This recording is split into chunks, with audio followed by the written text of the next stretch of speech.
Okay, let's finish off with chapter 22, and I warn you to be a little bit longer of a chapter. This material in this particular section is also quite important. How do we charge objects? Well, I've kind of alluded to this already. We can charge things by friction and through touch. For example, if you pet a cat, especially in the dry winter time, or if you comb your hair, if you scuff your shoes on a carpet, what we're essentially doing is we're separating out charge. Again, we're not creating charge, we're just separating it out. So the electrons, electrons are doing the transferring from one object to the other by simply touching an object. If we were to, say, have a rod that was negatively charged, so it had a whole bunch of electrons on it, then these electrons really don't like each other. They're kind of repulsed by each other. And if I gave these electrons somewhere to go, suppose I had a neutral object over there, and I were to touch this guy right here, then what's going to happen is some of those electrons are going to be transferred. Kind of an example of this might be as if I were to have a sweater, and you can kind of see the sweater is net neutrally charged, then I can actually pick up some electrons just by rubbing this guy on here, and then it's going to essentially be attracted to those positive charges, and I can even pick all of these guys up, but I don't want to show you too much because you're going to do this in your lab. Now, just a quick little check your neighbor question. Suppose here you are, and you're going to comb your hair. If you were to scrape some electrons off of your hair, then we're going to have an excess of electrons over here. We're going to have a deficiency of electrons over here, and so your hair is going to have a net positive charge to it. It turns out that we have another way to charge an object, and this is actually called charging through induction, and it's related to charge polarization. And it turns out that if you were to bring an object near a conducting surface, then the electrons can move away without any physical contact. So induction is going to be no physical contact. Through contact would obviously have some physical contact. For example, suppose we had a cloud, and clouds are going to have lots of updrafts and downdrafts and stuff like that. Then there's actually friction inside of this cloud, and as the cloud molecules bump into one another, then they charge by contact, and they actually separate the charge out. Now what's going to happen is the net top of the cloud is going to become positively charged, the net bottom of the cloud is going to be negatively charged, and this cloud can charge the ground by induction. Simply by being near the ground, what's going to happen is we're going to get a net positive charge on the ground, and you definitely don't want to be the closest thing, like this church steeple, because the closer you are, the more force there is. And that's how we get lightning. We can go ahead and get this lightning going on right there. Kind of a better example of charging through induction might be considering these two spheres right here. Suppose I said that these two spheres are net neutral, so they have no net charge to them, but let's make them both metal so that electrons can flow, so metal spheres. If I were to leave these guys touching, so some contact right there, then electrons are free to flow. If I bring in a charged rod, suppose this charge had 1, 2, 3, 4, 5, 6 electrons on there, then those 6 electrons are going to repel some electrons over here, and they're going to attract some positively charged guys right over there. If then I were to go ahead and separate my spheres, leaving this charged rod right over here, then I have taken away the path that these electrons can flow back over here. So when I now remove my rod, so make this guy go away, then I've essentially charged these two spheres through induction. This one is going to have 5 positive charges, and this one's going to have 5 negative charges.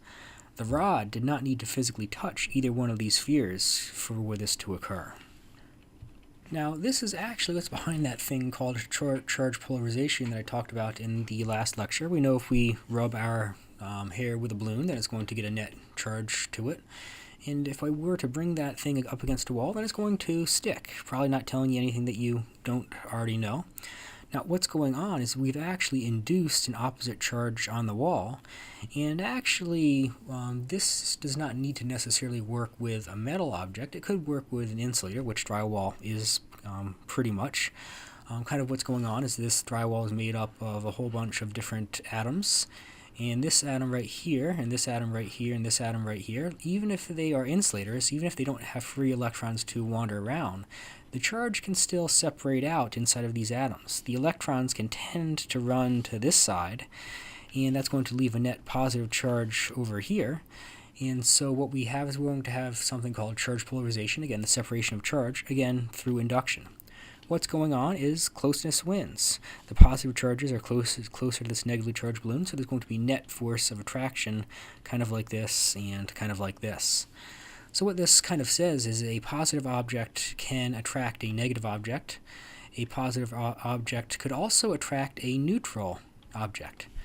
Similarly, a negative object could attract a positive object, or a negative object could attract a neutral object through this thing called charge polarization. Kind of an example of this, and you're going to do this a little bit in your lab as well, is you're going to get a charged object. Suppose we had a comb with an excess of positive charge, so it's going to have a net positive. If we had this neutral object, say a piece of paper, then this thing is going to have equal number of positive and negatives, but if we bring the comb near to it, then the electrons are all going to run to this side.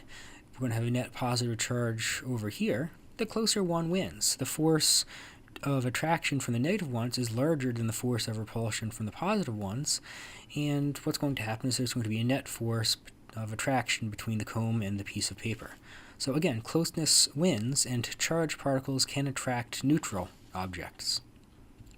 Now, again, this phenomenon of polarization does not need to necessarily occur in conductors. It can occur in insulators. And again, what we're kind of doing is we're saying here we have a whole bunch of atoms, and these atoms can rearrange themselves such that if I bring in a negatively charged rod, that all the electrons move as far away as they can. They are bound to that nucleus. They're going to run as far away as they can. Then what's going to happen is the next atom, the electrons are going to run as far away as they can, and the same over here. And so we're going to get a net positive, negative, positive, negative, positive, negative. And if you kind of add these guys up in your mind, then the closer ones are going to win, and there's going to be a net force of attraction. So again, these molecules have become electrically polarized. Polarized just kind of means we've separated the charge out. It turns out that lots of molecules are polar, and if we were to take a look at water, for example, water is going to be 2 hydrogens and 1 oxygen. So this guy right here is going to be my oxygen, this one is going to be my hydrogen, this one's going to be my hydrogen. And when these chemical bonds form, actually it looks quite a bit like Mickey Mouse, and if you don't believe it, you can Google this. But water by its very nature is going to have a net separation of charge because of how the chemical bonds occur. I don't care too much about the chemical bonds, but I do want you to know that they can kind of occur. And there's going to be a little more negative to one side and a little more positive to the other side. So this guy is actually going to be what we call a dipole. It's going to have more negative here and more positive right up there. And what this is going to allow us to do is it's actually going to let us heat things up in microwaves, specifically things with water in them. Things that don't have a polar molecule in them aren't going to heat up so well inside of a microwave.